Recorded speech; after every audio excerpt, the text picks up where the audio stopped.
All right, and we are live with our Know the Game podcast, episode 6. Welcome back to those that are listening. Thank you for joining us again. And that wraps up, what is that, week number 5 of the NFL matchups, Jeff?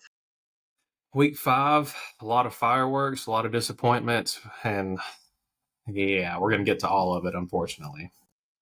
Well, I think something that we did last week that we're going to do this week as well is talk about trades that happened in our league. So, do you want to start us off with the first trade, Jeff? Yeah, so, and correct me if I'm wrong, but did we have any trades last week? I thought the only one we had was today. Oh, yeah, that's true. So technically it was after week 5, but this is a very, very new trade and still worth discussing. Um, Oh, yeah, absolutely. And, it's funny. I was on my way to work this morning and Sloman calls me and he's saying red alert, big trade offer. What do I, talking about it? And it ultimately ended up accepting it from DJ. So just if you can see it on the screen, Sloman acquired Tyreek and Jahmyr Gibbs along with a 4th-round pick. Sloman sends DJ Jerry Jeudy, Debo, Kenneth Walker, and his 2nd-round pick. So what you think there's a winner in this trade, or you just think it was one of those, it was a win for both sides? for me, and people have asked me like if you think a certain trade is a fair trade or not. I think that if both league managers can walk away feeling like it benefited their team, I'm okay with it. And obviously, Connor's going to feel good about coming away with Tyreek Hill because he has, Keenan Allen. So really solid 1-2 wide receiver punch. But for DJ, it's not like Connor undersold him at all. He comes away with a really good RB2. Could be an RB1 for some teams. And then Debo Samuel and Jerry Jeudy are nothing to sleep on. So I feel like both teams, I'd give this like an A- trade all the way around. I don't see really a negative side to this. Yeah, I like that. And, to go along with that, DJ now has 2 2nd-round picks next year. So, both ends, I think. And, that goes to say that Sloman's got a extra 4th-rounder. So, yeah, Yep. I'll agree with that. A-. Yeah, I really like this one. So, with that being the case, we should go to our last week's matchups as we normally do. We're going to talk about what happened this past week, and we'll start it with Kevin and DJ's matchup. So, what happened here, Jeff? Yeah, so for at least majority of Sunday, it seemed like DJ was in full control. Another big day for Tyreek. He got a huge contribution out of Gabe Davis and Logan Thomas, and then afternoon had the Jets defense get a 30 burger for him, so it looked really good. But I will say, Kevin having George Pickens has been huge this year. Mm-hmm. A-Chain continues to ball out. Of course, we'll get into more, what's going on with him later. And Kevin and his heavily invested 49ers crew, just drove him right back. Purdy, Kittle, and the San Francisco defense. Yeah, that's unbelievable, man. You would feel good about walking away scoring 146 points. You would beat, I think, every team in our league this week except for maybe 2 teams. So tough loss for DJ, but you've got to feel good if you're Kevin, scoring 178 and taking the top spot in our league again with Dylan taking the loss. But yeah, George Pickens, huge for Kevin. Obviously, the 49ers, if you have anybody on their team right now, you're feeling pretty good about what you've got. But yeah, just tough loss for DJ. He'll advance to 2-3, Kevin to 4-1. Any other thing you'd like to mention in this matchup? Not in particular, really. I thought they played the best available guys they had. Obviously you'd look back and think, Goff against the Panthers, that was a solid matchup, but you're not going to bench Trevor Lawrence. So, and I don't think it would have made a major difference anyway, just 8 additional points. So, DJ gave it as much as he could. It's just Kevin with, the combination of those Sunday night players and what was that, like combining for nearly 80 between those Yeah, three? That was a solid difference. yep. So that'll do it for that matchup. Let's proceed to our next one here. We've got the Battle of the Dylans, and that was that came down to the last second, did it not? Yes. So it came down to last night's game, and Skunk emerged with just a super slim 1-point victory thanks to Musgrave and Watson. But yeah, overall, this would probably be, the matchup of the week in terms of how it finished. Anytime you get, what is that, 0.3, 0.4? 0.4 away. Yeah, Skunk edged him by less than half a point. So anytime you get a matchup like this, this is what fantasy is all about. So really enjoyed watching this one finish out last night. Yeah. You could say a couple of guys won it for, Skunk. You got CMC, who continues to contribute every week, but Jalen Hurts had a really good game. But on the opposite end, you could say that somebody like Miles Sanders or Evan Ingram potentially lost the game for Dylan. Not a very big showing. Obviously, the Carolina Panthers are struggling, down 0-4, 0-5 this season. So yeah, not a great start for the Panthers. But if you're somebody like Jonas who has Adam Thielen, you're at least feeling good about production out of somebody like him. Yeah, and another thing, if Devontae just gets a double-digit game like it seems like gets every single week, that's True. Burleson should come away with a win.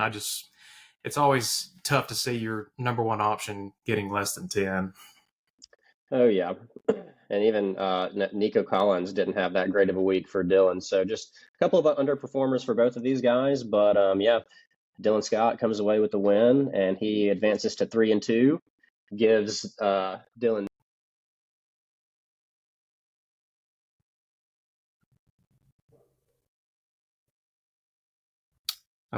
Cameron, are you still in here?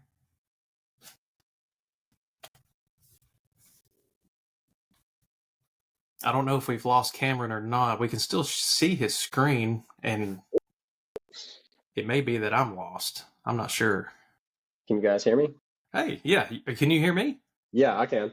Okay, cool. You're still here. I do not want to do this alone. Yeah, no, I'm back. Sorry about that, guys. Having some technical difficulties tonight. But yeah, so this is Jonas and Robbie's matchup, and I believe we've actually got Jonas on for the first time this season. So Jonas, do you want to speak on your matchup? You got your first dub. Feel free to unmute yourself if you want to join. Nope.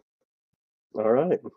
I would assume that's Jonas. I guess there's no way to know, but when you see Pittman 1-4, you think it's Jonas, right? I can't be alone in that. It could be Trey. I don't know. Do you think it's? I don't know. It could be someone trolling. Who knows? But yeah, right. Jonas.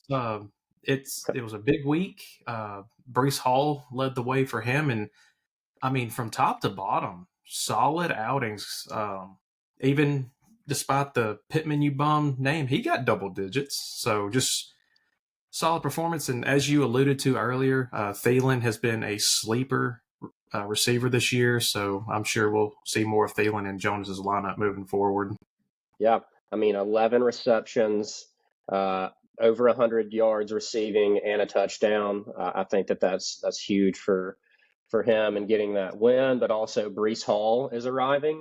Obviously everybody was kind of waiting to see how that split backfield would work with him and Dalvin Cook back there, but Breece has definitely kind of taken the reins on that one, and he comes away with a great performance. Those two guys that we just mentioned combined for 56 points. So it's huge for Jonas in this win. Absolutely. And, I know Robbie's going to feel a little disappointed because of the early start he got from David Montgomery, but still plenty to build on this year for his team. Solid roster top to bottom. So just like most of us in this league, we're either sitting 3-2 or 2-3. So lots to look forward to, plenty more matchups to come. So no reason for anyone to, start, looking elsewhere or start to panic or anything. So, we'll see how the weeks shake out. Yeah, and if Jonas is watching this, you're not using Dameon Pierce, so might as well trade him away to somebody who needs him. Not even saying, yeah, or DK Metcalf. So that'll cover that matchup. Jonas gets his first win. Robbie takes a Oh, loss. sorry. One thing, Cameron, can you go to Jonas's bench real quick? Yeah, let's take a look. You know, Oh man, and this is hilarious. So, for those of you who don't know, Jonas has drafted Kyle Pitts 2 years in a row, and he seems to never perform except for the moment that he goes on his bench. I mean, last week we were just talking about how Jonnu Smith finished the previous week with definitely more points than Kyle Pitts had, but then you turn around, bench him, and then he has his first like solid showing. yeah, I'm sure Jonas will go back and forth because Johnny Smith still put up double digits, but I'm pretty sure Kyle Pitts like put up the same amount of points he's had all year just in this game. Yep. So if you're in Jonas's shoes, who do you start next week? Ah, golly, I don't know because Jonnu has proven that he's going to get like looks. You can depend on him to get targets, and Kyle Pitts is such a wild card. I'm so tempted to go Jonnu, and I cannot believe I'm saying that. No, I would agree with your train of thought. 2 weeks in a row, at least double-digit points, even though, Kyle Pitts has his first, solid showing, there's still no consistency there. So I say, for those managers who have a second option, leave Kyle Pitts on the bench for now until they prove that they're going to actually involve him in that offense. And we'll see going forward because I don't know if you saw us today, Cameron, but the Falcons just traded for Van Jefferson. So that's another option, another weapon that could take away targets from the Falcons tight end room. Man, how upset are you if you're somebody that has a Drake London? Yeah, because I believe Skunk's got Drake London. Now it'll take a week or two to get familiar with the offense and get him into a groove. So I don't see it being a big deal for London or really anyone in that offense. I think the sky's the limit. I imagine Atlanta's gonna, be playing from behind in some games. So I wouldn't, be too worried if I'm Skunk. Yeah, same. And I'm pretty sure he's had Drake London on his bench most of the time anyway. So either Yeah. way, anything else you want to mention on this matchup before we go forward?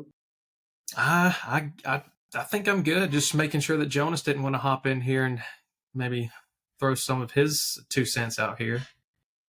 He's more than welcome to unmute and say something if he'd like, but if not, we will go forward with the next matchup, which is going to be Sloman against Tyler Parson, the blowout of the week. I cannot believe this was the blowout of the week. But then again, I guess so. What is that? 54? 51 by Ja'Marr Chase. Oh, 51. Yeah. In terms of Ja'Marr Chase, yeah, 51 alone. And it seemed like Burrow and Chase finally had that week that we've been waiting on. Yep.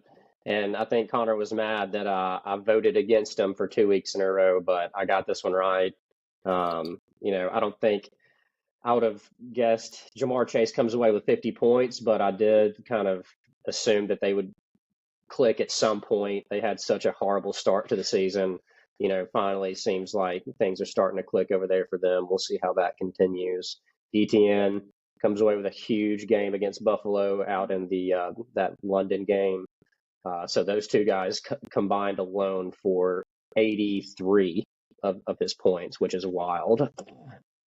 A big time game for ETN, who's been solid on the year, but just has not had a game like this yet. So I know Parson was just thrilled to see a 30-point performance from ETN.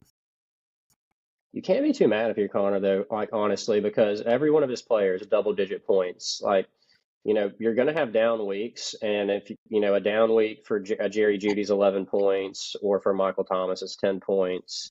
You can't be too mad about that. Obviously, this Washington defense is maybe what set him back, and Jay Tuck only having 3 points didn't help either. But even if those two positions alone still get you another 20 points, you lose by, what is that, another 30 points. So you just played better this week. That was it. Yeah, just one of those weeks where your opponent just has one of those spectacular weeks. Even if, like you said, Sloman would have gotten 27 and 10 from Tucker, it still wouldn't have been enough. Yep, agreed. And I know we've got Sloman on the call. Do you have any anything you want to mention on your matchup with Tyler? What's up, guys? Hey, man, how you doing? Thanks for listening. We're all good. Yeah. Yeah, there's nothing I could do this week. People just dookie on me. Seems like it.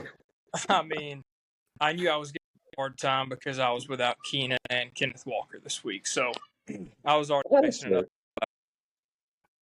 Yeah, and that was something we talked about before the week started. Is you have Keenan and Kenny both on a bye, so that did not help you at all.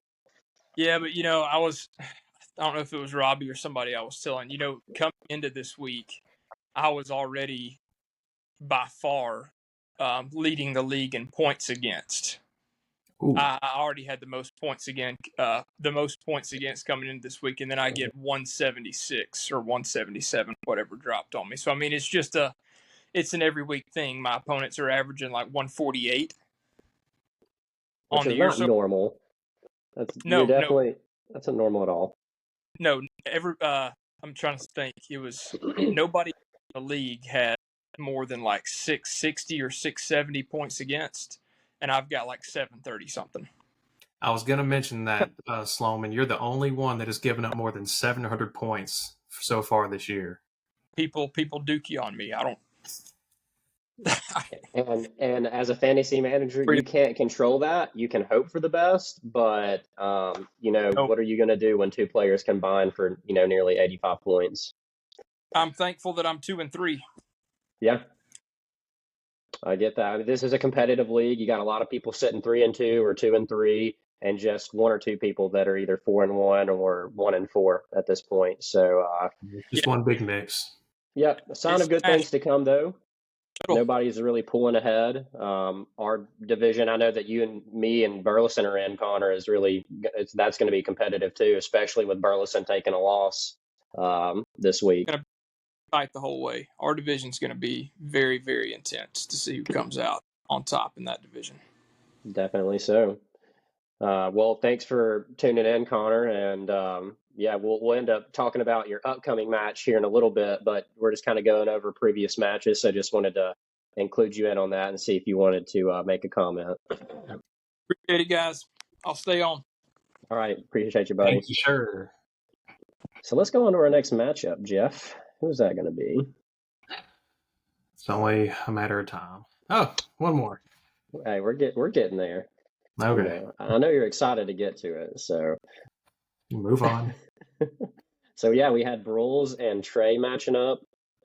This was another 2-2 going against a 2-2 team. So, and a fairly close game. This was not a lot of points scored in this matchup, but Trey had a rough week.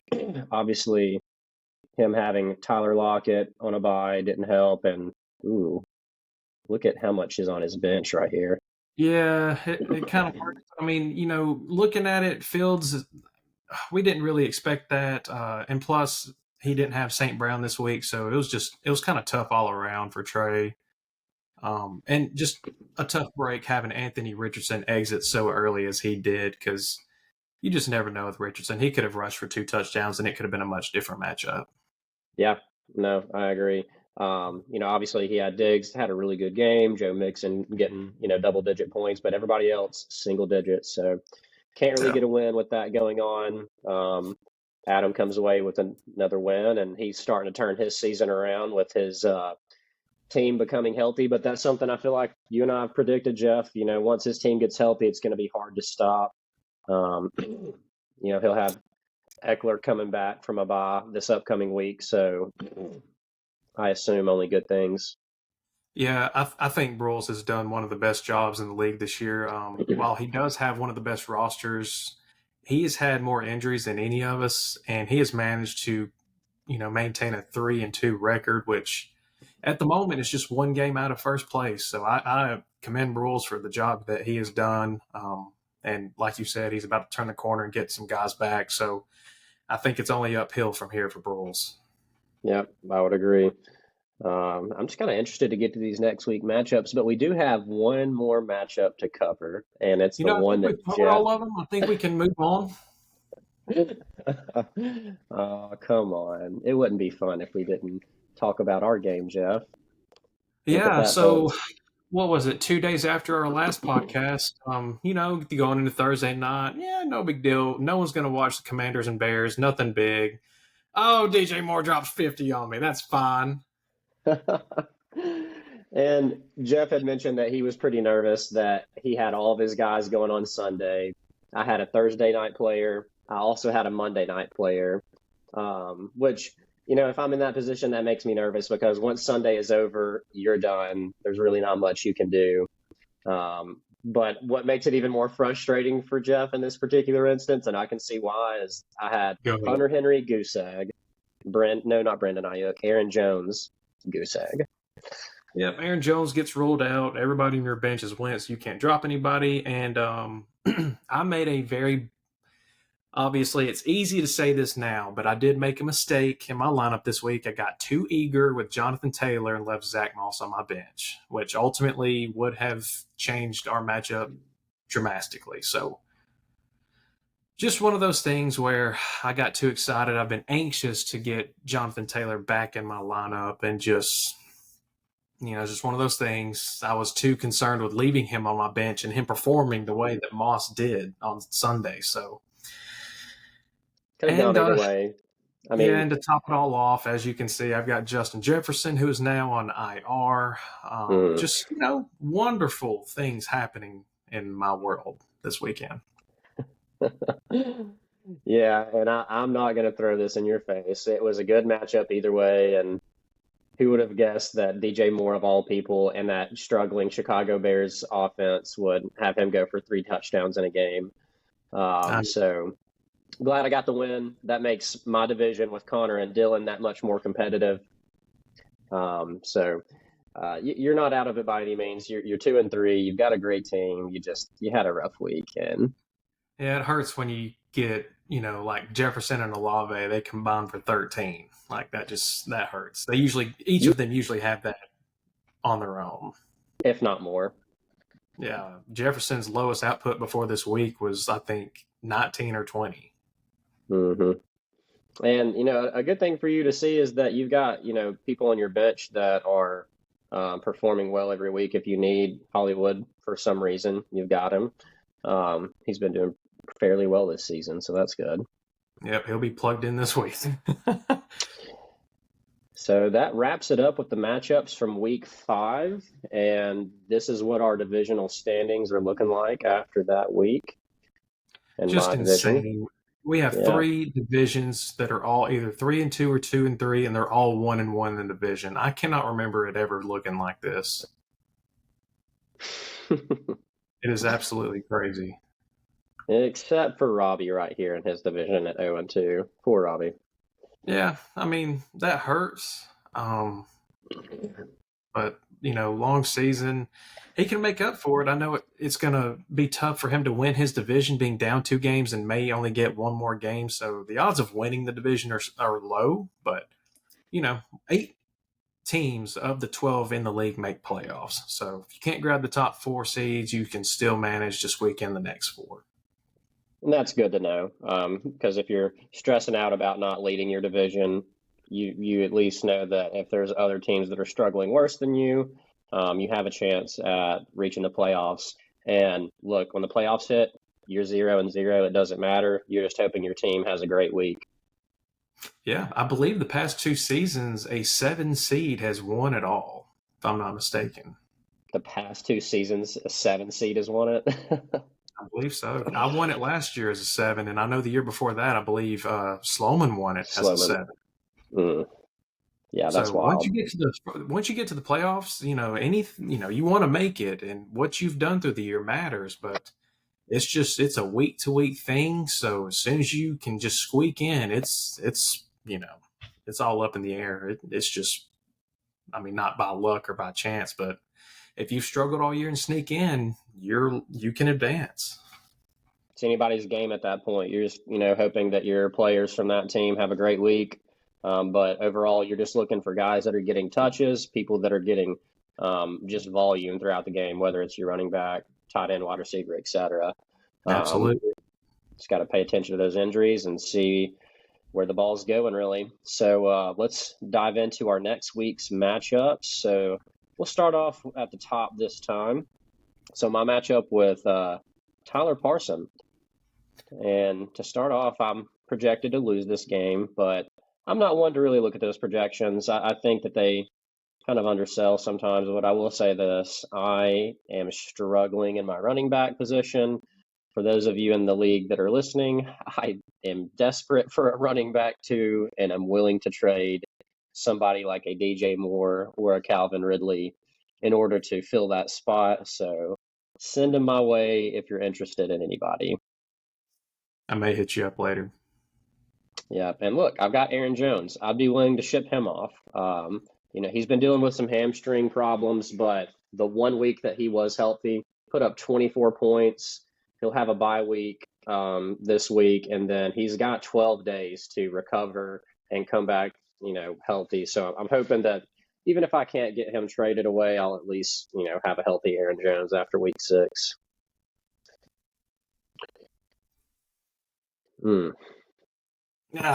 Shoot, I don't know if I can pull the trigger just yet. I've got something queued up for you, but I don't know if I'm going to send it yet. Send it on. I'll take a look at it, and if it's mutually beneficial, I'll consider it. Yeah, we'll see. How are you feeling about this matchup, though? Well, let's see. I know that you will be absolutely glued into that Seattle and Cincy game this week, so that'll be a key matchup in at least your game with Parson, having the Burrow and Chase stack against your Seahawks. So that one will be intriguing. Boy, I'll tell you what, while the Justin Jefferson injury is just awful for me, I think Parson gets a big boost because he does have Hawkinson, who would, I imagine, will be getting more targets moving forward until his return. Looks like, and the forecast could change, but there may be some weather concerns in that game. So, really any team that may be playing in the rain, I feel like throwing the ball could be a concern. And you may look at that team's running back picking up a lot of carries. So I know Jonas has Alexander Madison. That's somebody that may see a lot of carries in that game. Is Khalil Herbert going to be out this upcoming week? He is. He's going to miss potentially at least a couple of weeks. I can't remember exactly what the injury is. Maybe ankle. But yeah, it looks like Herbert's going to be missing the next few games. Which means Roschon Johnson will pick up carries for Chicago? Correct. And he's actually battling an injury. We'll see if he gets on the field. And if it's not him, it could be Deontay Foreman. Man, these injuries this year plaguing the league. This is just, I feel like you see them every year. It's going to happen, but this year has been absolutely chaotic. We just had 3 really good players go on the IR. You've got, James Conner, Justin Jefferson, and I feel like A-Chain, for Miami. That's just wild. Yep, a lot of the injury bug is hitting right now. We're in week 5 or 6 of the NFL now, so these things happen. You just hope that the players can get back on the field because we all just want to see healthy teams going at each other. It makes the NFL as fun as it is. Yeah, if I'm having to pick a matchup in this particular one, I've got to go against myself. Tyler just has a healthy team right now. I've got Aaron Jones with the injury, but he's also in a bye week, and my RB2 is not going to perform very well. My tight end spot could go either way right now. No consistency there. Unless I have a DJ Moore or a Calvin Ridley go for 40 or 50 points, it's not looking good for me against Tyler. Yeah, I would say that's unlikely, but what do I know? Are you leaning in this game, Jeff? Yeah, I think you're just catching Parson at a bad time. You've got some injuries and some bye weeks. It seems Parson is fully healthy and does not have any bye weeks this week. So full blast Parson this week with no holes in his roster. I kind of lean Parson as well. Yeah. And I'm sure we'll see Joe Burrow and Jamar Chase pick up where they left off. Hopefully they don't. Being a Seattle Seahawks fan, I want them to come away with a win, but I'm sure they're determined to prove themselves after a rocky start. Yeah. Let's see. Maybe they could be catching, some momentum right now, so that could be a long afternoon for your Seahawks.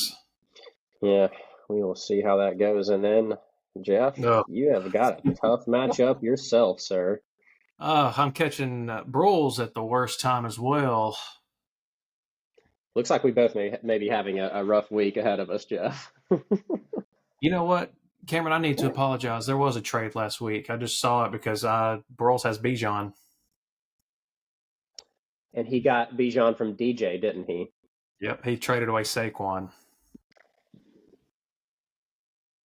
So I get a returning Eckler, a Bijan. We saw what Cup did. He should get T. Higgins back, and of course Kelsey and Lamar Jackson. I mean, I'm staring 2 and 4 in the face right now.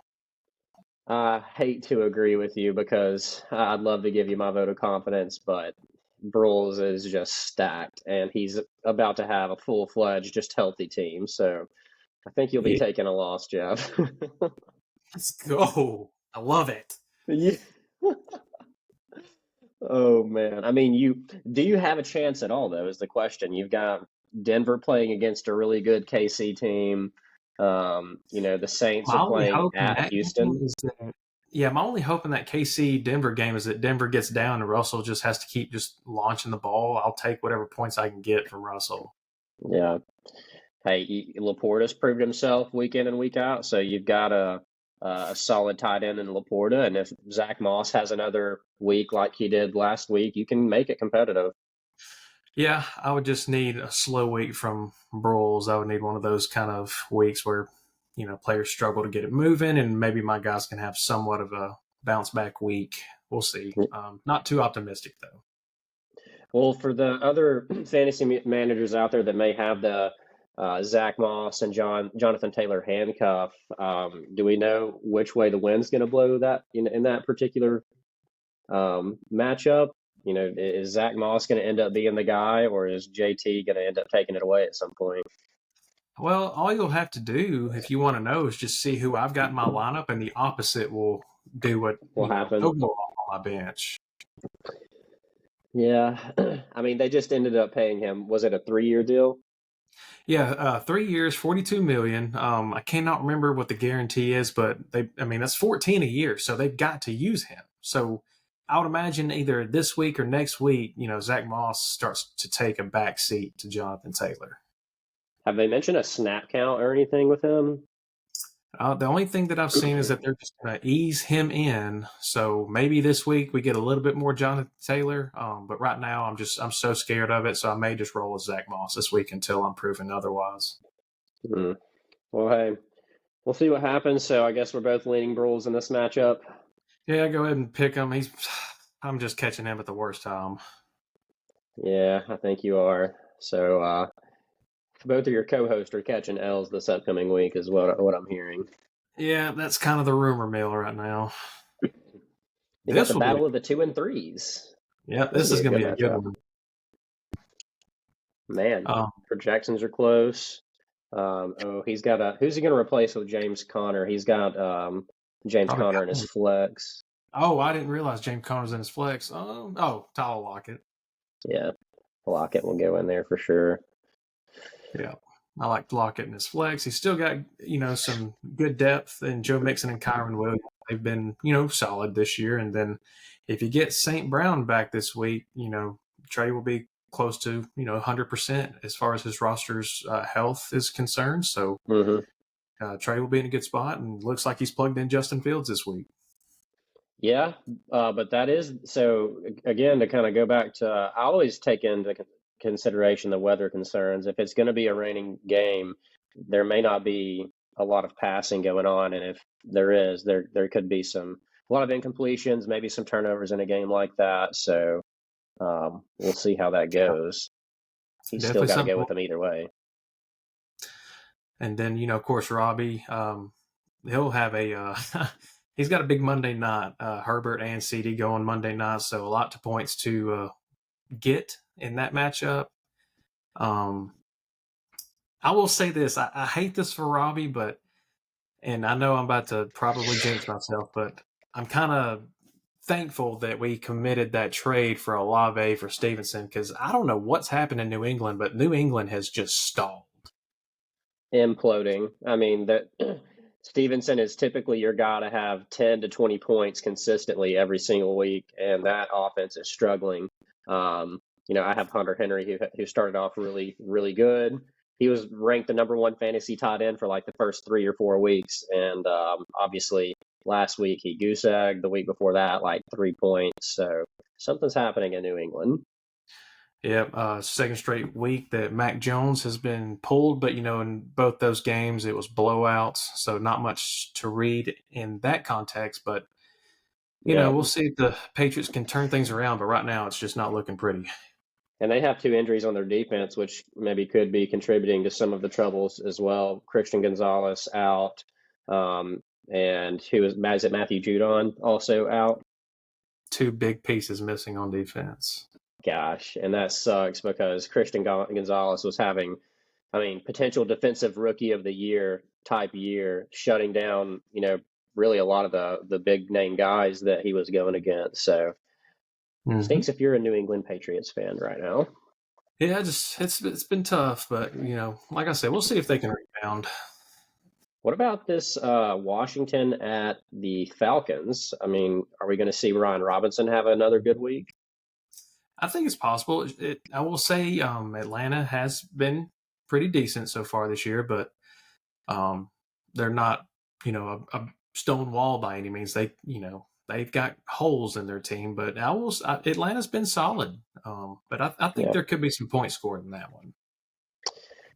I agree, which would bode well, honestly, because Brian Robinson not only will get his carries, but he'll get targets out of the backfield too. So, I would love to go after Brian Robinson, but I would be hesitant to let him go if I'm Robbie, especially with the whole Ramondre Stevenson situation going on right now. Well, that, and considering where Robbie's running back room was earlier this year, I don't know if Robbie's going to part ways with any of his guys. No, because he truly was not in the best position at all running backs, wise. So he's found himself in a good position. He'll probably sit with the guys he has for the rest of the year. So who we leaning, Trey or Robbie? Whew, so many factors. We don't know if St. Brown's going to play or not. I assume Tyler Lockett will get his projection. 11's probably a safe floor for him.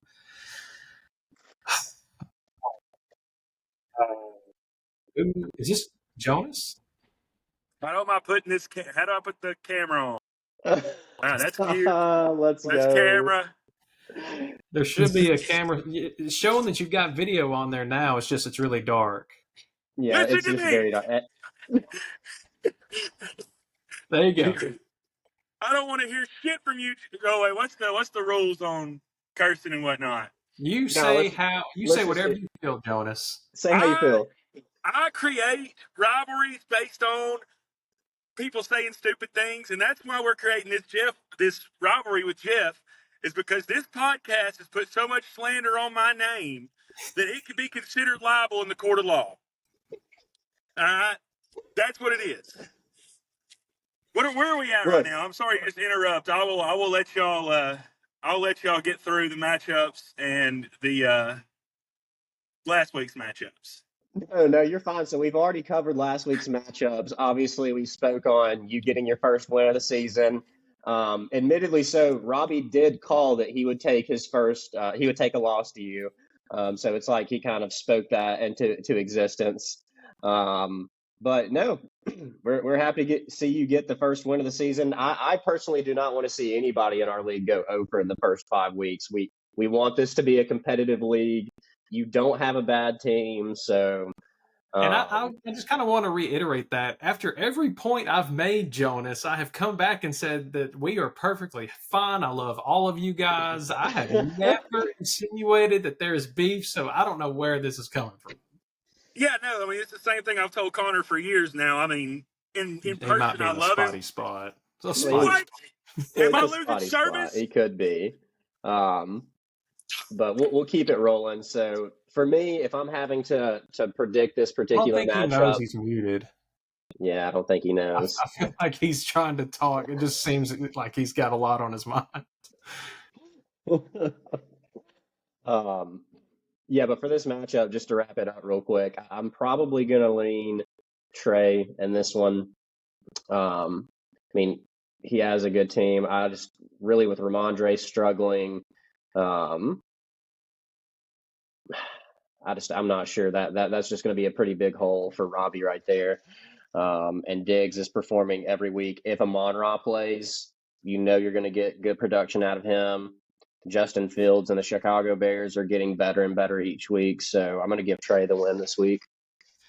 Yep. I kind of like where you're going here, and I'm going to do the opposite. I'm going Robbie. All right. Let's hear why we're going Robbie. So really just kind of the uncertainties surrounding Amon-Ra.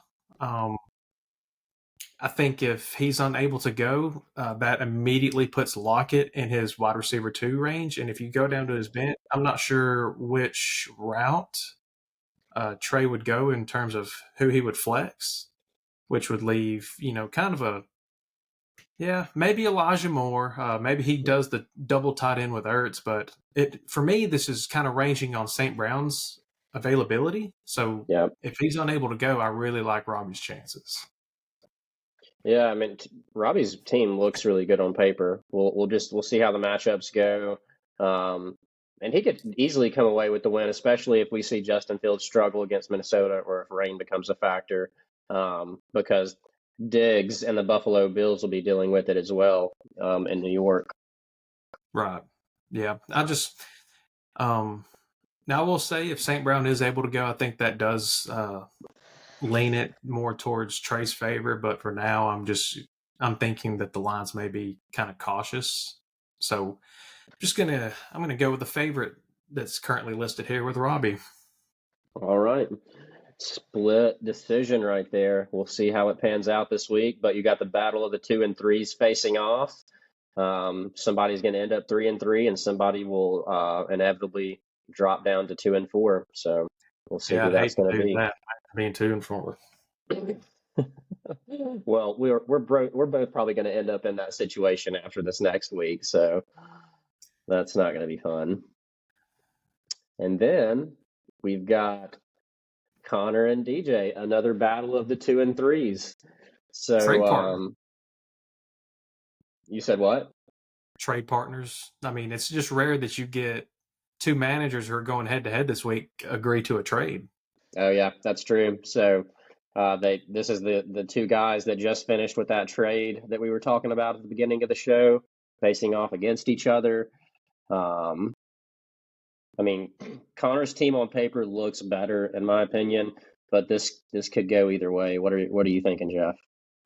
So I initially just looking at it, I do lean towards Sloman in this particular matchup. It is interesting, and if you look at DJ's team, I mean, Jared Goff at the Bucs, if he rolls with that, that's a tough environment to play. That's a stingy defense. Tampa's playing good this year. They are. I think we've got someone back in the room. Welcome back. So we'll see what happens here. But y'all go ahead before I go on my tangent. Okay. Just mute yourself for now, and then we'll give you the floor. Definitely. I'd actually love to give Sloman the floor and see if he wants to kind of predict his matchup with DJ this week, if he's still listening in. Cam, no, just go ahead and pick first, because I already know what you're going to do. Just go ahead. Go ahead and make your pick. No, you see, the thing is, I was going to give you the win this week. I know I picked against you 2 weeks in a row. I'm going with Sloman for the dub this week. I cannot go against you having – me and Sloman talked on the phone earlier today, and he asked me, reached out, he was like, look, what do you think about this trade? And I told him what I thought. And then, Jeff, I told you, if you can both walk away feeling like, each team mutually benefited, then – I feel good about that. But for Connor's side, you've got Tyreek Hill, you've got Keenan Allen, you've got Josh Jacobs, you've got Josh Allen. Those 4 alone, if they all have great weeks, I mean, they could combine for 120 points between the 4 of them. Like, if you're looking at the top side of that. But, I mean, he just has the firepower to do it. And then with DJ, especially with somebody like Cooper Kupp stepping back up into their lineup, Tutu Atwell's, targets are going to go down. Logan Thomas is having a pretty good showing, but the firepower just doesn't match up in my opinion. So, Sloman, I am going to give you the dub this week. And just for the record, I wasn't gonna dog you for picking against me last week. I would have picked against myself last week with those guys being down. When you picked, I just got to thinking. I thought, I don't think Cam has picked me yet. I was just like, I'm sure I've watched the show every week, and every single week I haven't heard my name being called. Yeah, so I just thought, toss that out there. Yeah. No, hey, I think Kenny Powers is due this week. You know, I've had two rough weeks back to back, and I think Kenny Powers bounces back in a big way this week. Which would put me in a rough position because if I drop to 2-4, like I think I'm going to after I play Tyler this week, you would end up at 3-3. You'd end up jumping me in our division, and we'll see how Burleson's game pans out. I don't think we've even discussed it yet, and we haven't discussed Jonas's either. A little too modest because you're 3-2. Oh yeah, that's right. I am 3-2. Yeah, I mean, my game. I'm sorry to interrupt here. My game is. I'm basically a lock. Vegas would have me at like minus 500, and it's huge if Burleson loses this game. Huge for the whole league if Duh loses. I agree. And look, I hate to root against anybody, but I am rooting for Dylan to lose this week. It's 100% good for my division. I'm totally for that. And hey, Cam, I was going to remind you that remember, divisional record and head-to-head stuff like that only matters when you're looking at who is the division leader. So if Burleson hangs on to that top spot, then it comes down to points for if you have the same record. So it's not. And I think I have you in points for. So if I win, you lose, I would jump you in the divisional standings. Jeff is shaking his head no. Jefferson, that is correct. We've talked about this. I thought it was head-to-head. No, so that's for a division leader. That's for a division winner. Okay, never mind. Just for that, because those top four, the division leaders are what gives you the top 4 seeds. Right. So it matters the most for them. Outside of the top 4 seeds, it goes by points for. Okay. That earlier, I think it was between me and Cam, and a couple weeks ago, I think Cam was still leading me in one spot, but I was like, we have. I think I had a better divisional record than Cam, and he was still ahead of me, but it was because he had me in points for. Gotcha. Okay. I always get that sort of backwards because of that year where it came down to me, Cameron, and Broles. And snuck. Yes. Yep. And that rule could be different in any league. It all depends on the rules that the league agrees upon. And in this particular case, Jeff is our commissioner, and we all chose to go, I guess, in the direction of points for in that regard, outside of you being, as Connor mentioned, your divisional leader. Right. So, Sloman, while we still got you on here, do you want to pick your matchup for this week? You going yourself? Oh, yeah, Kenny F. all day. How many points you putting up? Over, under 150? Right under. I'm going to go 140. I'm going to go 149 just because, if teams are averaging 148, I think this week I'm going to get them. I'm going to get them by one. I like that. Well, okay. I mean, he's gonna get that because DJ trades him his whole team for scrubs every year. And that's something we need to talk about. DJ and Connor have some underlying agreement, and I'm over it. It's been years. Years. Jonas, I'm for, but I want you to tell me how I didn't pay my fair share in this trade. Yeah, I mean, it's the same guys you've been offering me for weeks now. For A.J. Brown, and Tyreek is leagues above A.J. Brown. And it's just the same shit over and over and over every year. It's the same thing every year. All that A.J. Brown.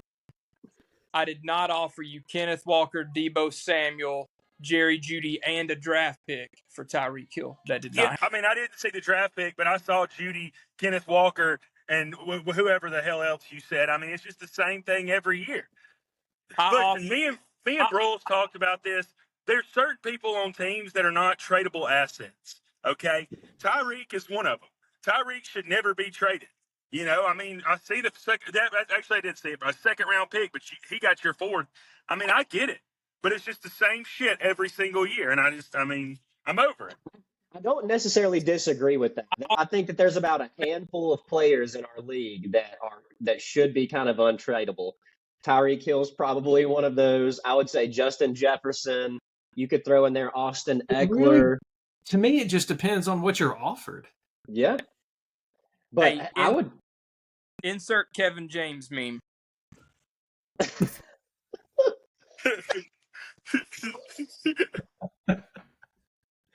Because to me, if you think about it, if someone's offering you the boat for a particular, superstar, it's hard to, and especially if you're, needing some depth. I could see trading someone like Tyreek or Justin Jefferson as long as the deal is enough for you to justify trading that particular superstar. Which I believe mine was. Yeah, I mean, I know you believe that, Connor, but you do this every single year. It's something with DJ every single year, and it takes you to the top of the league every single year. Why don't you do it, Joe? What? Why don't you make the trades that I make? Listen, I have sent out a million trades. Okay, nobody just wants to deal with me. And I don't know what kind of under-the-table bullshit you're dealing these people, but I'm over it. I mean, not as good. But it's just the same thing every year. That's my only problem with it. I mean, I'm glad Connor's good at fantasy football. Tony, I mean, I'm glad. Whatever. But Hey, hell, Jonas, fire. I would like to throw in there that I have sent you several great offers, actually. You're just very hesitant to let a shaky Damian Pierce that you're letting rot on your bench. You and Skunk I have quarrels with right now because I've been trying to go after Rashad White and Damian Pierce for at least 4 weeks now. And I'm sending you guys Calvin. I'm like, here's Aaron Jones. Here's a second-round pick. Like, bite me.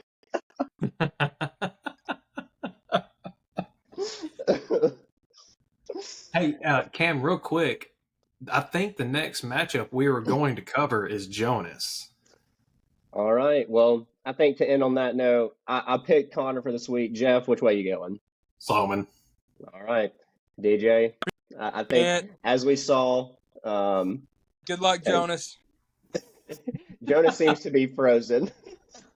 I just wonder if Jonas launched his phone. Oh, I love this. I love it. This is what we're here for. This is what I'm looking forward to, guys. I want this kind of competitiveness. I love the fiery takes. This is awesome. At least we know how Jonas is feeling at the moment. At least he's not hating on me as much as I thought he was.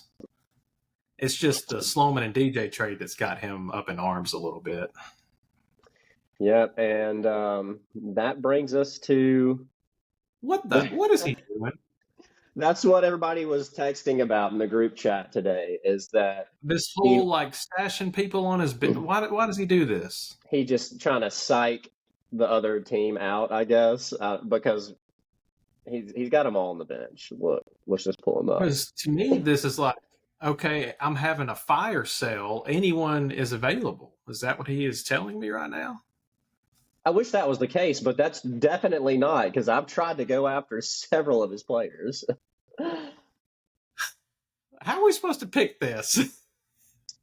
Well, I can tell you right now, just based off of this matchup, I probably will end up leaning Jonas's way again. Number one, you've got Dylan, who has a tight end on a bye week, doesn't have anybody picked up for it just yet, and he's not even guaranteed to pick up somebody off, the waiver, or at least the guy that maybe he's going for. Obviously, he's got CMC. Raheem Mostert is going to perform, especially with A-Chain being on the IR. But Drake London, very shaky. Jalen Hurts is playing in a potentially weather-concerning game in New York. Boy, I know it's got to be just Garrett Wilson, a second-round pick, is now on his bench.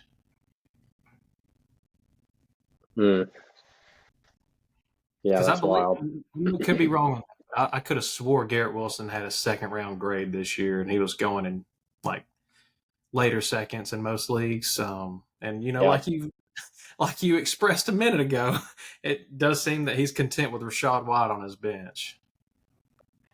And he told me that he's played him a couple of weeks, but I haven't seen that. And I have also tried to give him several of my players for Rashad White. And look, some people just want to hang on to their depth. It's whatever, but I'm also sending fair trade, so it just is what it is, you know. But all in all, I do think that at the current time, Jonas has the better team. He does have some pretty good depth right now. I could see Jonas coming away with a win right here pretty easily. Yeah, I do like the emergence of Breece Hall. You know, we saw, I can't ever pronounce the Jets head coach last name, but he said that they were going to unleash Breece this week, and it showed. And they did.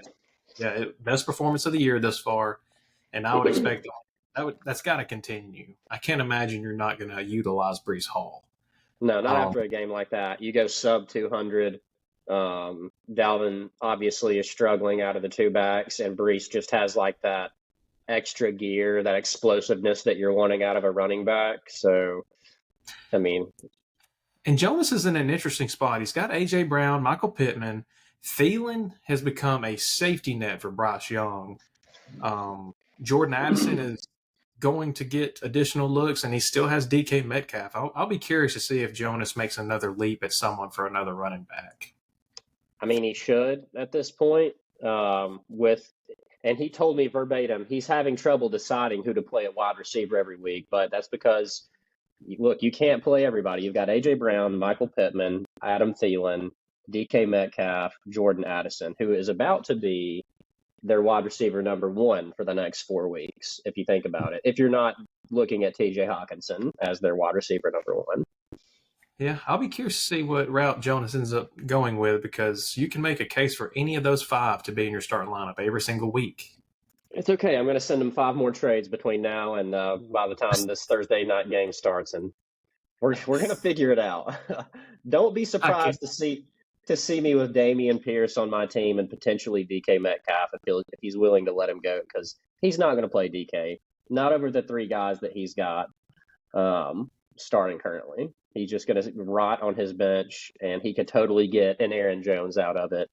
He could totally get a Calvin Ridley out of it if he would just work with me. Yeah. I'm excited. I'm ready to get that notification where I have to review another trade. He said he's going to think about it, but we'll see. And I haven't seen Jonas come back. I'm assuming he's in a rough spot service-wise, but we can always jump back to this matchup when he jumps back on the show. Yeah, I'm fine with that. But if for some reason he doesn't come back, do you want to go ahead and put a guess on this particular matchup? It's tough. I would like to see what Skunk's gonna do at tight end, and just because I don't know it, I am gonna lean Jonas right here. Yeah, I feel like not only on paper but just overall, like depth wise, Jonas has got a little slight edge on him right now, and could end up at 2-4, bringing Dylan to a 3-3 record. Yeah, I just think that Jonas may be catching some momentum, if Breece Hall continues to look healthy. So, yeah, I think Jonas does get to 2-4 this week, and we're going to hear all about it later. Oh, yeah. Just be ready for it, because if he strings together some wins, I mean, he's gonna put the whole league on notice. Yeah, that little little bit that you guys saw earlier, that's just a little preview of what we see a lot. Yep. And Jeff, if you'll give me a second, my technology's about to die on me, so I'm going to charge it real quick. Yeah, no problem. So we've only got one more matchup to go. It's actually between the number 1 and number 2 team in our league. This features Burleson and Kevin. Both have been off to a really good start. Kevin, a tremendous start, being the only team that's 4-1 so far this year. So a lot to look forward to in this matchup. We've kind of talked about Kevin's roster. He's very loaded at running backs, even despite losing A-Chain this week. Burleson's squad is very solid as well. The combination of Devontae Adams, Jalen Waddle, and Chris Godwin. He's got a strong receiving core. Projections close. Right now, Yahoo has Burleson as a slight favorite, 4-point favorite. But yeah, it looks like Burleson is ready to unleash Tajay. What's his first? Spears. What's his first name? Tajay Spears. Tajay. I thought that was it, but it just sounded weird coming out of my mouth, so made me question. It's a weird name to say, but Tajay. I'm pretty sure that's the pronunciation there. But this has got to be game of the week. Your Absolutely. top two guys going at it. This is the slugfest right here. I feel like I've got to get, even though I want to see Burleson take an L this week, and I am definitely rooting against it, against him in this game. I don't know. I mean, if Tua and Waddle can connect and have that similar game that Joe and Jamar just finished with, this is going to be Dylan's game to win. I could see it. He's missing. Kev's missing Pickens. So you do have the Steelers on a bye week. You've got the Packers on a bye week. So just update for anybody that may have a player on those two teams. That's going to be big for Kev. Yeah, despite not having Pickens, he can just plug in Amari Cooper. So he's not missing too much. That's true. And then for his flex, he's loaded at the running back position. So he just got Derrick Henry plugged in at his flex. Still with Tony Pollard and Alvin Kamara. I mean, that's a good running back room. Man, that is something. I tried getting Derrick Henry from him, but I was not able to. And I mean, in Kevin's case, I'm sure he's very thrilled that he never wanted to deal Derrick Henry to me. So, I mean, look, if you're Kevin in his position right now, you're 4-1, you're the best team in the league. Why aren't you holding on to all of your pieces? You're essentially playoff bound. You're winning your division. You just kind of watch this play out. If you're Kevin, honestly, there's no reason to make any changes. Yeah, when you're first in the league and you're 4-1, you don't change what works. So I assume this will be Kevin's same roster from now until the end of the year, pending any injuries or any additional waiver wire pickups. Agreed. If it ain't broke, don't fix it. And I don't see Kevin fixing it anytime soon. It's going to be a lot of that. I'm hoping that Dylan takes an L. I'm going to say that Dylan does take an L. We're gonna go Kevin with the win. It's just he has a great team. Kittle had a great showing this past week with 3 tutters. I don't think that he has that same performance this upcoming week, but obviously, that was just the 49ers letting them know, like, you're still involved in this offense.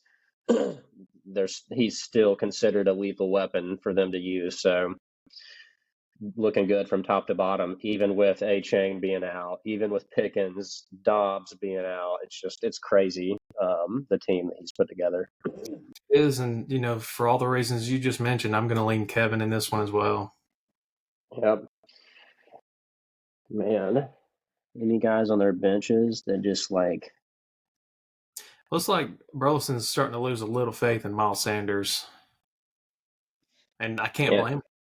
Can't blame him at all, man.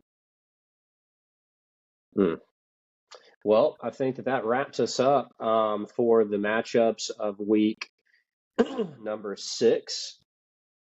And if all kind of pans out the way that we kind of talked about, you'll see potentially me and actually you would see this entire division with me, Burleson, and Connor all go to 3-3 if it pans out the way that we think. That would be something. Parson would go 4-2. Brules would go 4-2. We would see DJ dropping to 2-4. Kevin advancing to 5-1. Robbie, I think we gave him the L this week. Isn't that right? We split on this one. Okay, so I mean, we could see him go 2-4 or 3-3. So who knows there? Go to 2-4, I think. We like Jonas to go 2-4. That's right. Jeff, unfortunately, I think we see you drop to 2-4 playing. Not over yet. I just got to get that 8 seed before week 14, and I'm good. That's all I got to do. I honestly need to get over this week because I'll have Aaron Jones hopefully back in my lineup healthy. So I think a lot of us are looking forward to getting over this week 6 hump. Yeah. Check in with me in week 11 when I got Justin Jefferson back. Yeah, that's true. And I hate that you're even having to deal with that. I mean, if you have somebody like him, you want him to play all season long. Do you see where out of his entire career, 55 games, he hasn't missed a game? And the year I get him, he's going to go on out. Yeah. And that's just that sucks. But I think that does cover it all for our fantasy league matchups. And if you want, because we kind of blasted through that in exactly an hour, Jeff, with a little bit of time to spare. So do you want to talk about just like NFL matchups in general? Yeah, let's do that for a couple minutes, and then we'll have to call it a night. Yeah, we'll wrap things up. But yeah, let's take a look and see what we got this week. Let's see what's cooking. Week 6. It's week 6. Starting off with the Broncos Chiefs in Kansas City. Yeah. I'd like to believe the Broncos can piece something together, but I just don't think I can see them getting out of Kansas City with a win. Just in my personal opinion of what I've seen so far, Chiefs should roll in this one. I agree. I don't think that Kansas City has that explosive offense that we're used to seeing, especially with Tyreek Hill no longer being a part of that team. But they're still stringing together wins. Patrick's still showing you that he can do it even with the weapons that he has now. They've got Chris Jones back, and they can get a division win right here. What are you thinking in that over-under? 47 points. Yeah. I don't know if Denver can score enough to push that over 47. I could see Kansas City getting the usual 27-30, but 30. I couldn't see Denver getting more than 14, really. Right, 10 to 14 points max. Yeah, because, Kansas City, you'd need 17 out of Denver. I could see this being close to a 30-17, 30-14 type game. Yep, which puts it, right there where Vegas is saying it's going to be. And that spread, 10.5. I feel good. I'd feel good about that. Chiefs coming away with a 2-touchdown win. Yeah, I kind of like that one. All right, and look, we've got us another international game, and look, doesn't it back in Jacksonville? It's back in London. Boy, early look. I know the Titans lost on the road last week, but Baltimore has kind of yet to find their footing. I know, divisional rivalries, anything can happen, but losing that lead to the Steelers last week when they're sort of, trying to establish their footing, I kind of lean Titans right here. Ooh, Titans at home? Well, I don't know if you see. Yeah, not really, I guess. Finally, Jacksonville's going home, being in London for 2 weeks straight. I know it. It makes you wonder if they've got any kind of jet lag being over there for 2 weeks, coming home and having to play this Sunday. Well, maybe not. Maybe being over there for that long won't affect them, but, you just never know. I've never been overseas that long, so I couldn't tell you. Yeah, me either. But I would assume it would have some kind of an effect. But the good thing is they're not playing a road game after coming back home from London. They do have the Colts at home. That'll be interesting. It looks like Richardson's going to miss some time. So it's going to be the Minshew Mania. It seems like we get that at least once a year. That's a divisional game, isn't it? Colts Jags? Yes. Got a couple of divisional games this week. Yeah, Vikings and Bears. The Broncos Chiefs on Thursday night. Yep, Colts Jags. Anything else? Cardinals Rams. Cardinals Rams is one, yeah. I think that's it. So about 4 or 5 divisional games. So yeah, you're seeing a lot of unique matchups. Lions at the Bucks is interesting. I cannot believe we've got to watch the Giants on Sunday Night Football again. Dude, there's like, please quit giving the New York Giants the primetime slot. It's killing Daniel Jones, I literally. know it. It is killing him. I mean, we're going to see Buffalo. We're going to see Buffalo win this game 40-10. Let's be real. I've never felt better about a line. I'll gladly take Buffalo covering the 14. I swear. I mean, if all of that holds true, we're going to see Bills crush New York on that primetime game. What do you think of your boys playing in L.A.? How's that going to turn out? Hoping for a bounce back week. Obviously, last week was humiliating, so we'll see how we respond. You know, this will be a second straight game in Cali. We're a small favorite. We'll see. We got some injuries and some other things going on, but I think we can get out of here with a win. Think so? I think the only thing that concerns me a little bit, you know, anytime you get a dynamic back like Austin Eckler back in your lineup, that's an immediate boost to that offense. Yeah. And it will especially be beneficial for Herbert as he, you know, they lost Mike Williams earlier this year. So that's just another back or another playmaker back in that offense for the Chargers. So it'll be interesting. This will be tight. There's a reason that line is so slim like the way it is now. Yeah, -2 in favor of Dallas, but you've got the Chargers playing at home with Eckler back in the lineup. Yeah, I agree with you, Jeff. Jeff, it's going to give the Chargers a boost in the morale. 51 points. You know, traditionally these two teams can score a lot of points, so I think that's why you see that over/under floating above 50. It could happen. It's not going to happen if we see Dak throw 3 interceptions, though. That was traditional Dak, it seems. Twitter loved just diving right into the whole Sunday night game, and that's just another reason why I'm ready for this upcoming week. Yeah, I hear you. Well, what about, do we see the Eagles come away with another win and stay undefeated? I would think so. I would feel comfortable laying the 7. Over under 41, that's a little tricky. I'd still probably lean under in this one. Just, I think the Eagles would do a good job swallowing up Breece Hall. Jordan Davis and Jalen Carter have been like menaces up front.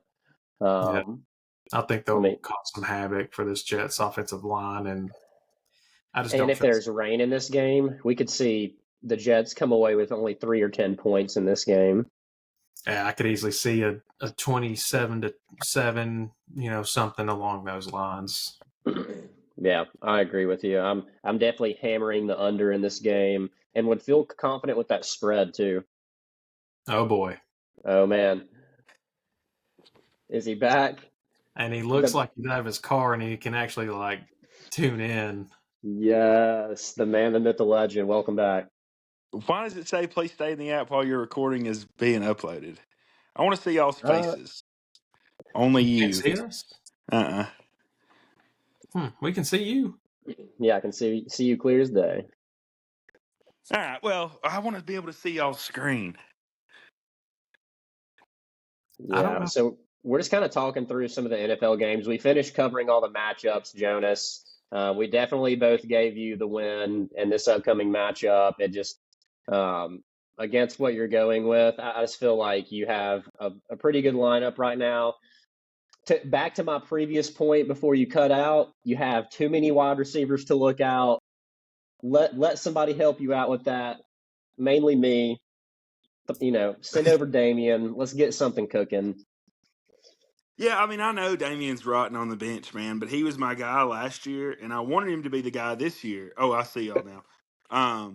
But I think Madison fell to me pretty late, and he has underperformed a couple times, but he's also performed a few times. And I know that I'm rocking like what is it, like 30% of my roster are Viking guys, and it's tough, especially when the Vikings are 1-4 now. Mm-hmm. And but they've got a good offense, you know. And I don't know if y'all have talked about Jeff and his heartbreak going through the next 4 weeks. What did y'all say about that? Yeah, I just mentioned that, it kind of shows in my projections. I'm projected to lose by 30 this week. And, I'm just going to try to manage. I've got some pieces I think that can hold it down until he gets back. And, hopefully I can manage to just 2-2, 3-2 in his absence, and maybe be able to just maintain competitive edge in this league. But I don't feel good about it. What was Yeah. the who's your replacement? So I still have Olave. I'm going to roll with Hopkins and Marquise Brown for now, but Okay. I'm not ruling out that I'm going to be on the market. I'm going to be looking around, so we'll see if my lineup looks a little different, maybe a little later on. Yeah, I had a whole shtick coming into this. I plan on being in front of the mirror with like I don't know if y'all seen Pirates of the Caribbean, like 3 or 4. I don't remember which one it is. Anyway, but Jack Sparrow's being taken for capture, and he's going to be whatever, and he's got all this face paint on. I was going to go face paint. I was going to get witch cards. I was going to give everybody their future, based on the witch cards or whatever, and it just fell to pieces. But Connor tapped out, I guess. He didn't want any more of this smoke. No, he left a little while ago. Good. I see Trey's here, and I don't love his name. Earlier, we thought that Trey was you, and we were trying to get him to speak, but then I think we quickly realized that it's Trey clowning you. Yeah, I love it. I mean, it was what an all-time response to my name changes too. I laughed really hard when I saw it. Remember. Yeah, dude, I laughed my ass off when I saw it. But hold on. Let me just pull up the app real quick. Oh wait, can y'all hear me while I pull up the app? Yeah, Okay, no, cool. we can hear you. But while you're doing that, to kind of further talk about the Vikings team, so obviously with Justin Jefferson being gone the 4-week period, him being on IR, that's going to open up the field for people like T.J. Hawkinson, Madison in the running game, and then also you having Jordan Addison on your bench. He's essentially like their number one target right now.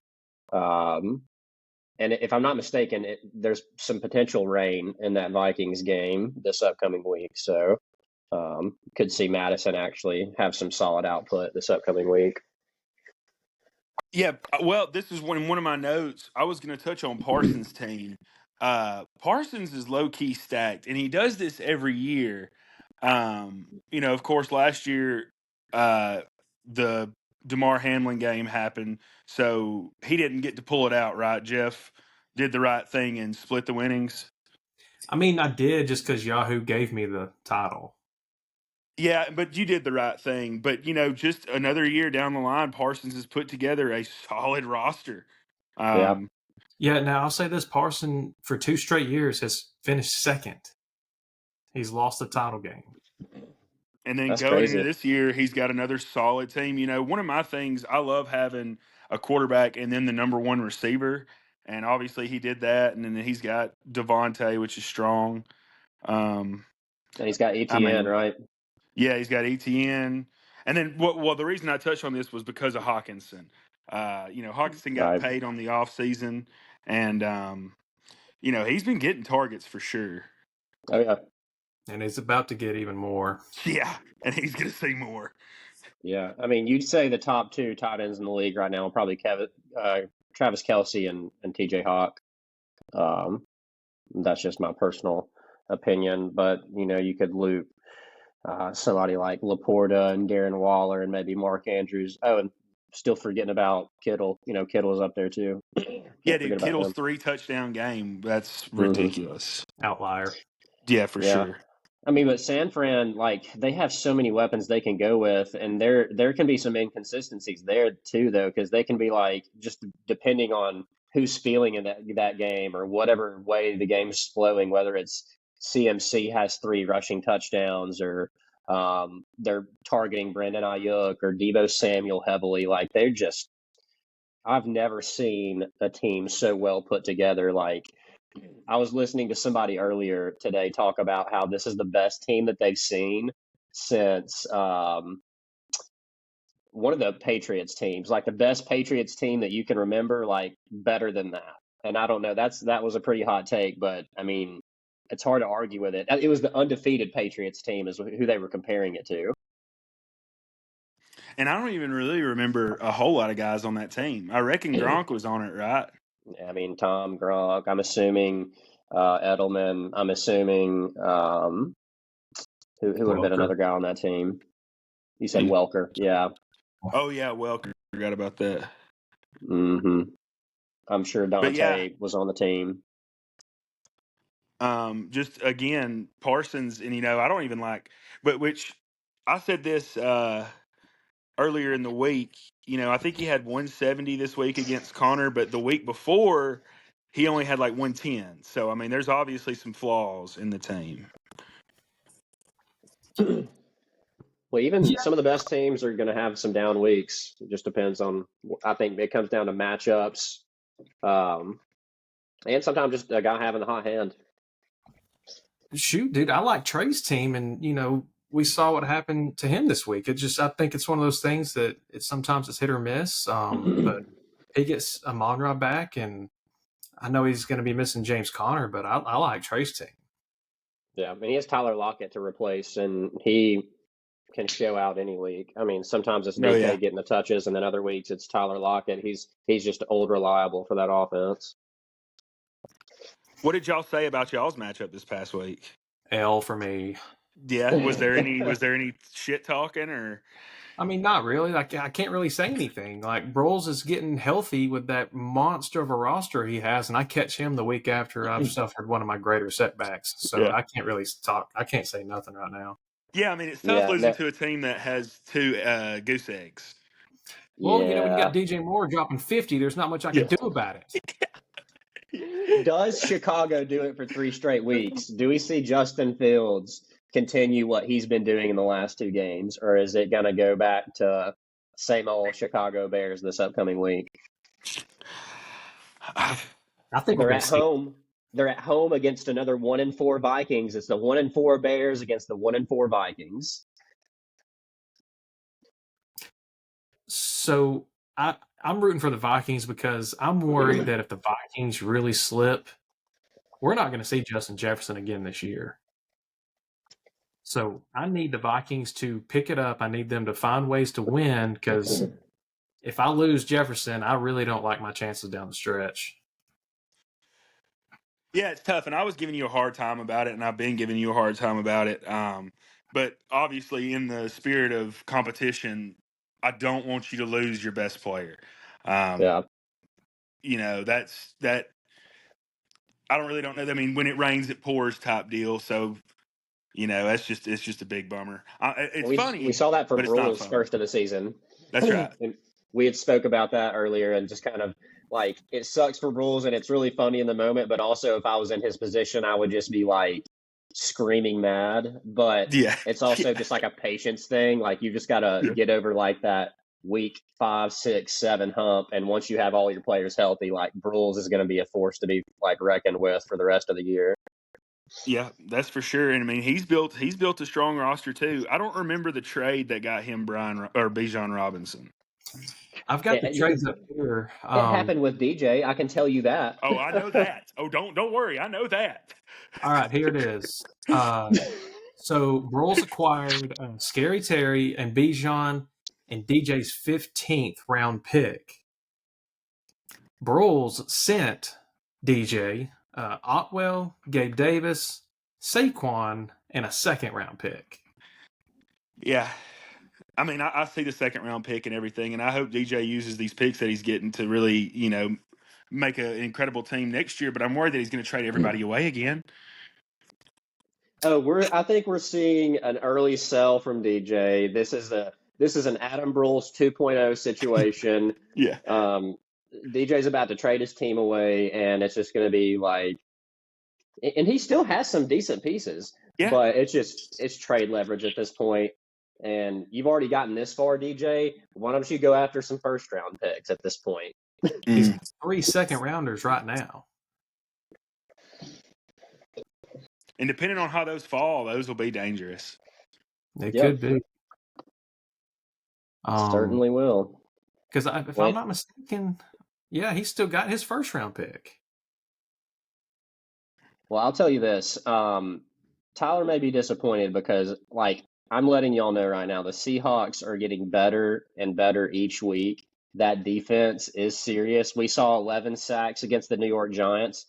Do I think that's going to happen against Cincinnati? No. But is Joe going to be pressured the entire game? Yes. And we also have some really good secondary pieces. So we're 2-0 in our division, which is huge. 3-1. I think we give Cincinnati trouble and come away with a win, which could pose some problems for Tyler. Yeah, and Yeah. I'm a big Titans. Sorry, Jeff. I'm a big Titans guy, and it was noticeable in the Titans Bengals game that Burrow can't get out of the pocket. So you know him running around and being able to make throws or whatever, he's going to have to take a rest week for sure. Yeah, and I'm assuming Jones, I this is did the want calf injury. Yeah, oh yeah, he's still hurting, dude. He can't get out of the pocket, and so and the Bengals O line isn't the best thing ever. He's got time, but he don't have that much time. No. Sorry to cut you off, Jeff. What were you asking? No, I remember Jonas saying that earlier he got Madison late, but he actually traded for Madison on draft night. Do you remember that trade, Jonas? So actually, that's right. Well, I guess in theory it was late, but I think I wanted him early, or I wanted him, and DJ got him, and then DJ traded. I ended up trading Bijan for Madison, Swift, and somebody else. Are you looking at Yeah, it? Yeah. that sounds right. Yeah, you traded Bijan, and in return you got Swift, Madison, and Smith, and then Jigba. Yeah, and then I had to drop Smith and Jigba. I really thought he was going to be a force too. Yeah, I think rookie season, just give him some time. He'll end up blossoming, and he'll be that slot player that Tyler Lockett is. But right now, he's just got some learning to do.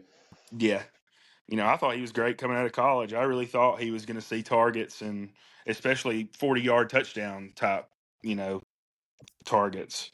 Yeah. Look, we're going into week 6. This is still early through the season. We're not even midway through the NFL regular season yet. So we could see the landscape of really any of these teams change. You had so many injuries after the first 5 weeks. I hope that there's no more. This is one thing that I think me and Jeff and Connor talked about on our previous podcast, was that it doesn't make it fun when you're seeing the best of the best get hurt. Like, you want to see the NFL be as competitive as possible. That's what's going to make these fantasy games fun. That's what makes the NFL fun, and you don't want to see like superstars go down with a 4-week injury, and then your fantasy team is not getting the dubs you were hoping for, and the NFL just becomes not so fun to watch. But who are you talking about? Justin Jefferson. Yeah, I felt like that was a little centered around me. Yeah. Yeah, it's tough. It's super tough. I do want to touch on a couple things here. Connor made fun of my strategy to bench my guys. I've done this for years now, benching my guys so that I project 0 points. At this point, I don't even know why I do it, because, anybody with a calculator can figure out who I'm going to start and how many points I'm going to have. Well, my question, Jonas, was that, like, are you doing this because you're insinuating that anyone is available, or is this just truly a psych thing? Well, it's on the psych thing, and I don't know who I'm going to start at receiver. Well, I can tell you who I would start in your case, because number one, and let me just go back to your team here. Give me a second. No, you've got AJ Brown. You definitely start him. I think that you bench Michael Pittman, right? You have Anthony Richardson go out. I think you start Jordan Addison because he's stepping up in your wide receiver 1 role. And then who's the other guy? I'm missing one. We got DK and then Thielen. Thielen. You got to start Thielen. I think he's got to start Addison. Well, yeah, so I'm Addison, Thielen. Addison, Thielen, AJ. Yep, agreed. And then you just go ahead and ship over DK, Pittman, and Pierce, and I will send you Calvin and Aaron tonight and a 2nd-round pick. Dude, you've looked at Pierce's, his projections and what he's in his put out. I'm all for getting a 2nd-round pick and winning the trade, but Pierce is not going to be the guy you're looking for. Don't forget, I'm Jonas, you're honestly going to have to just send. look. I'm honestly just looking for a guy that is going to see the volume. Damian is getting 15 to 20 carries a game easily. Pacheco is my only reliable running back right now. If I can get over this week 6 hump and I can't make a trade happen, then hopefully I've got Aaron Jones back for the year. But I mean, their running game just hasn't looked good this year, so I don't know. Cam, who was the other guy, or who was the other team we were talking about earlier? I said try to go after. I don't remember I exactly. can't remember now either. But, I mean, I understand that I've got a number one running back on my bench, Yeah. but I can't trade to get receivers. But there's another team that has a solid one anyway. I can't find it right now. Was it Kevin? It may have been Kevin, but A-Chain going on the IR, that's going to hurt him because now he's having to play Henry, and Henry's not really putting anything out. Pollard's projections are crazy to be getting the points that he is. Pollard does have a high projection. I mean, a What is crazy it, like projection. 17? Size 16. Yeah. And Yeah. he's gone 9, 9, 15. Now, the first 2 weeks he had 19, 18, but still. Yeah. We've seen the Dallas offense struggle a little bit, so it's going to be interesting to see what they do on Monday night against the Chargers. That's who Dallas has Monday night? Mm-hmm. That'll be a good game. It I will hope be. better. Oh, Jonas, we were also talking about the New York Giants having a primetime game again Sunday night No against the way. Bills. Yes, they're going to get beat way. 40 or 50 to 10. Just go ahead and call it. Yeah. Dude, that is crazy. That is absolutely crazy. I know they talked about it last prime time, and Pat McAfee and a bunch of people were talking about how they've never seen a team that's so bad get as many primetime games as they have. And I mean, I reckon they still have more after this one. Oh, I'm It's sure. unbelievable. I don't get it. I know that they have some good pieces on their team, but oh my gosh.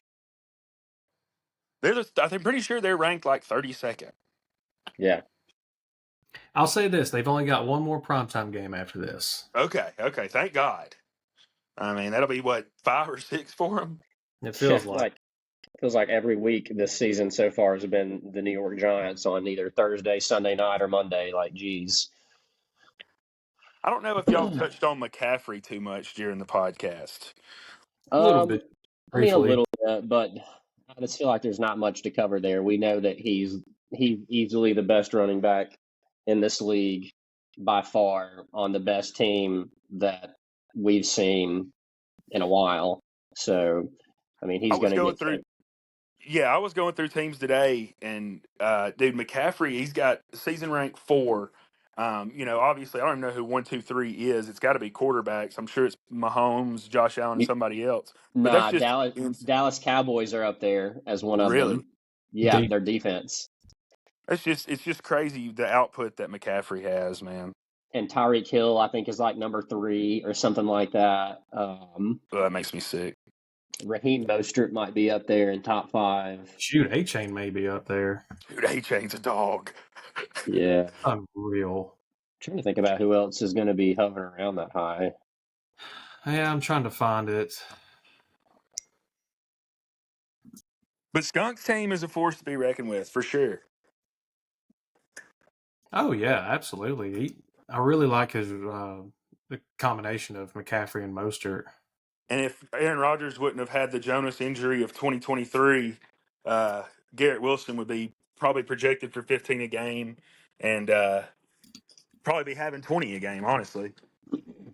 Yeah, that's still such a bummer that 4 plays into that game, we see Aaron Rodgers go out with what we thought was going to be a season-ending injury, but it looks like the recovery for that Achilles is on a faster timetable than most people assumed. If they can be playoff bound, we may see Aaron Rodgers potentially playing in the playoffs. I don't know how they're going to do it. That would be wild. I mean, yeah. The Jets are 1-2 in their division right now. And that's the toughest division in football, is it not? Mm. Patriots, Bills, Dolphins, Jets. Well, the Bills and the Dolphins, yes, but the Patriots definitely not. You just have to no. deal with the Bills and the Dolphins, really. And yeah, they're not going to overcome that. You could argue that both of those teams right there are going to be competing for a Super Bowl this year. Yeah, I mean, I think it's going to come down. I mean, the Super Bowl is going to be the NFC Championship between 49ers and Eagles. Yep. And then it could be Bills, Chiefs, Lions. Like I feel like the AFC is totally up for grabs. You got about 4 or 5 teams that could battle it out in the AFC. The NFC, it feels pretty cut and dry. Eagles, 49ers. I agree. Yep. So Dallas has the most points in our league this year, 145. Jeez. Yeah. Who's number 2, Jeff? Buffalo defense. Dude, I would not have guessed that. And number 3. And number 3 is who? Is Tyreek. Number 4 and 5? McCaffrey, then Josh Allen. Josh Allen. You want to know who number 6 is? Who? Puka. Ooh. Dang. God, Brules. Brules picked him up, what, week 2? Mm-hmm. I believe it was week 1 or 2, one of those, early on. What a pickup, man. I mean, props to Brules there for sure. Seriously. Oh, yeah. Could not agree more. Well, guys, I think that puts us like an hour and 20 into this podcast. Feels like a good place to put it to rest. Do you guys have anything that you want to add before we wrap up episode 6? Yeah, dude, I'm sorry my service and my phone died. I want to come back next week. I will not chime in as much, and I'm going to have my witchcraft on, especially if I'm 2-4 tied with Jeff. There's going to be a lot of shit talking going on.